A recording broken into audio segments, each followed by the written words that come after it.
have a favorite memory of a family conversation at the dinner table? Maybe around like a summer campfire? Sure, it turns out those family stories, we all experience them. It's more than just entertainment, more than just idle chatter. In today's relationship reboot, we're finding out that there are actually some very positive benefits. Joining us now is our relationship guru, Kirsten Lind Seal. I love this topic because I just spent a little bit of time with my family recently, and there were a lot of stories. Not only that, there were a lot of, maybe it didn't actually happen that way. That came down. Right. But it was just fun. It was just, you know, a great time just sitting around and kind of reminiscing. Right. And here's what's interesting actually about this idea of did it really happen? Because I mean, if you have 3 people in a room, you're going to have 3 maybe really different versions, depending on how long ago it was, of the story. And actually what's interesting is it doesn't really matter how true the story is. What matters is the story and the creating of the story and the telling of the story.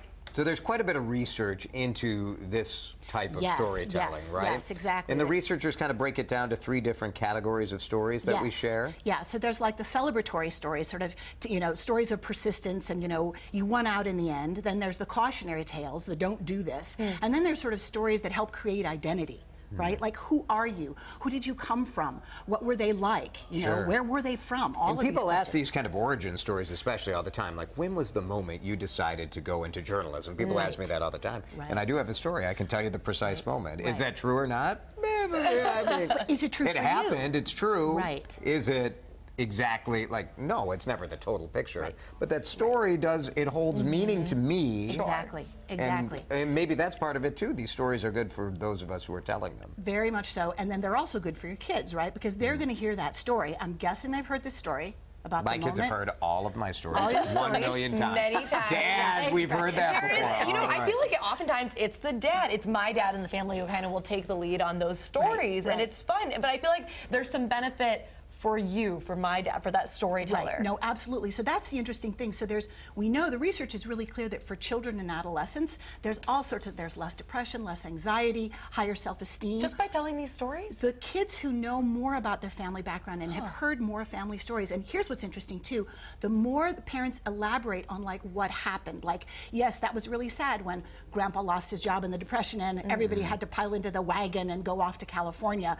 But what happened was Grandpa started an electronics store back in the 50s, and you know, and this is why you can go to college today, right? Are there certain types of stories that are really important that people watching this should know? These are the kinds of stories you should make sure to tell your kids. Right. Well, I think, you know, again, the stories around, you know, we persevered, these are important stories, right, around resilience. And then, but this may sound weird, but really just telling your kids these stories. It's good for you, it's good for them. Often parents will be like, oh, that's not the important thing. The important thing is we get you to soccer on time. The important thing is we have a home-cooked meal. And not that those things aren't important, but the stories are not just entertainment. They're not just a way to pass the time. What's actually happening is you're creating a family bond. You're strengthening connection when you tell these stories.